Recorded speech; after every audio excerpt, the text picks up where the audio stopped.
It's important to be aware of where our traffic is flowing on the network. For example, if we have high availability, by default, with high availability, which is where in a cluster, if one of our ESXi hosts goes south, the VMs that were running on that host can be restarted on another host in that cluster.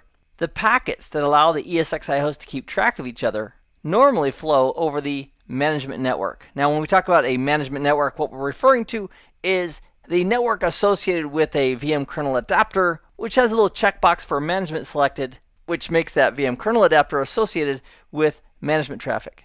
So HA is using that management network to communicate between each of the ESXi hosts regarding, are you still up, are you still okay, regarding high availability. Well, if we implement virtual storage area networking, that changes. If vSAN is present, instead of using the management network for vSphere HA inter-agent traffic between the hosts, instead they'll go ahead and use the vSAN network, which also represents VM kernel adapters, where we've checked the box. It says this VM kernel adapter is going to be associated with vSAN traffic. So that VM kernel adapter and its associated VM kernel ports and the associated uplinks, etc., make up that vSAN network. So in summary, if vSAN is up and running, vSphere HA is going to use that same vSAN network for its own interagent traffic between the ESXi hosts.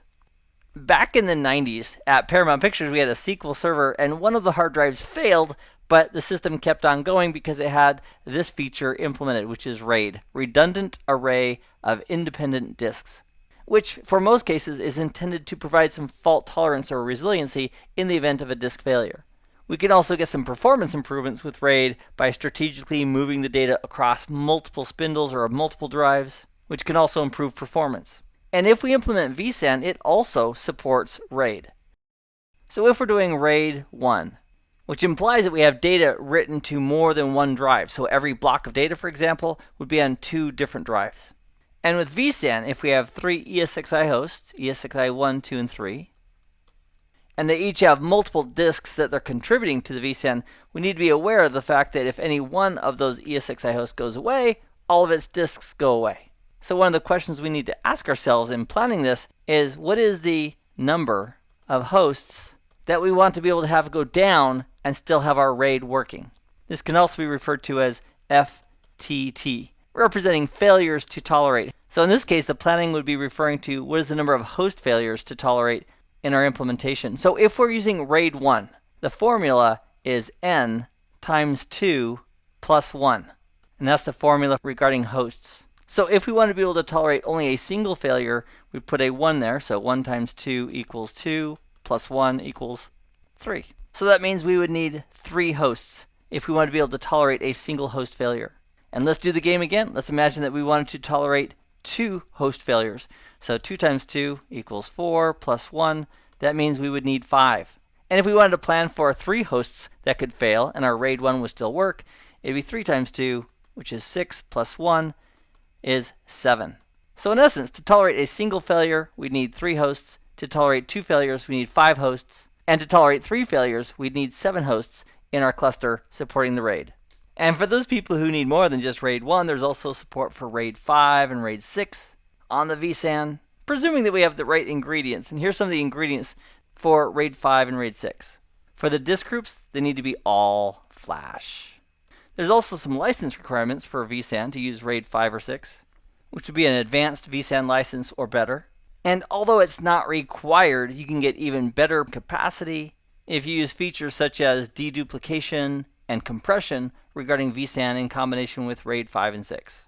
So regarding RAID, we're going to want to have at least 3 ESXi hosts, and possibly more if we want to tolerate more than just a single host failure. And also, with vSAN version 6.6 and later, they have the ability to use unicast as they communicate and coordinate their efforts.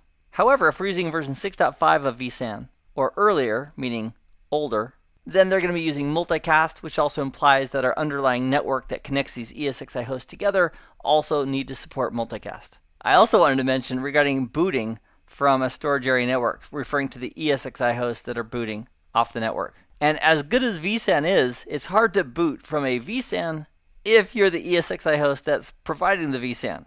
So that's one of the reasons that vSAN is not supported as an option regarding booting from a storage area network. So if we do want to boot from SAN, our 3 options are Fiber Channel, Fiber Channel over Ethernet, and iSCSI.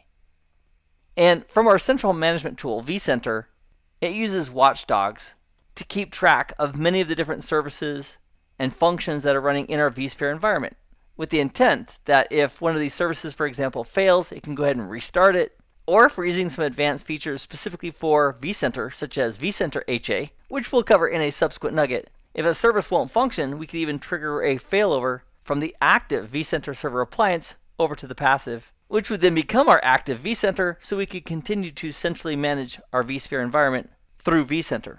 So there's lots of services that are being watched by the various watchdogs. One includes vSAN Health. Another is the database, the Postgres database that's being used. The VPXD or daemon service, which is the logical entity on vCenter, which communicates over with the VPX user on each of the ESXi hosts that allows that communication to happen between the vCenter and the ESXi hosts. And the list goes on. So there's lots of services that have to be in place for vCenter to work, and there's watchdog services that are keeping track of those services with the intent of keeping them up and running so they're available. And in our discussion regarding vSAN and storage tidbits, I just wanted to mention that there's a vSAN Health that is a service that's being looked over by a watchdog to make sure that it's up and running.